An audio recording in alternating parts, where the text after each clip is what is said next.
تو ہم سب کو یہ دیکھنا ہے کہ ہمارے روزے بس رسم کے روزے ہو رہے ہیں، گزر رہے ہیں، یا روزے میں ہمیں دلچسپی ہے، یہ محسوس کرنا ہوگا، کیونکہ تینوں اعمال کے نتیجے ان دونوں شرطوں کی تکمیل کے بعد ہی حاصل ہونے والے ہیں۔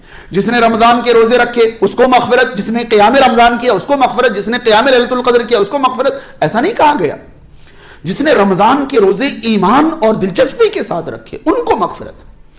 صرف روزہ رکھنے کے بعد ہم اور آپ نتیجہ حاصل کر لیں، یہ مشکل ہے۔ ہمیں ان دونوں شرطوں کو ذہن میں رکھنا ہوگا کہ ہم کتنی دلچسپی کے ساتھ یہ عمل کر رہے ہیں۔ حالت ایمان میں تو ہم ہیں الحمدللہ، اللہ تعالیٰ اسی حالت میں ہمیں زندہ رکھے، اسی حالت میں موت عطا فرمائے، مگر احتساب والا جو مسئلہ ہے اسے دیکھنے کی ضرورت ہے کہ ہمیں کتنی دلچسپی روزے میں پیدا ہوتی ہے۔ چلیے روزہ تو فرض ہے، کہیں نہ کہیں دلچسپی آئی جاتی ہے۔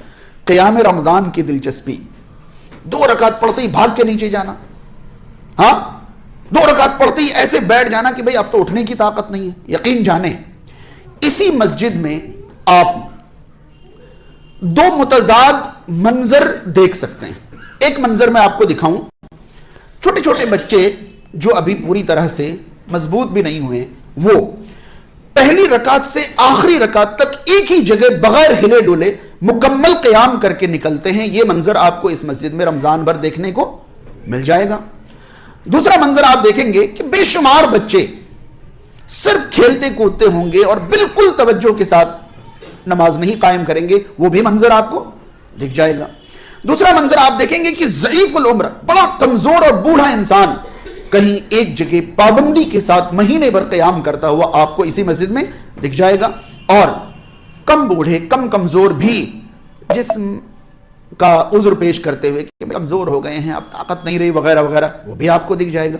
اس کا مطلب یہ ہوا کہ بچپن یا بڑھاپا عذر نہیں ہے، عذر تو دلچسپی ہے۔ بات سمجھ میں آ رہی ہے؟ اگر بچپن کی وجہ سے کوئی کھڑا نہیں ہو پاتا تو بہت سارے بچے کھڑے ہوتے ہیں، اور بڑھاپے کی وجہ سے کوئی کھڑا نہیں ہوتا تو بہت سارے بوڑھے بھی کھڑے ہوتے ہیں۔ اس کا مطلب کمی جو ہے وہ دلچسپی کی ہے۔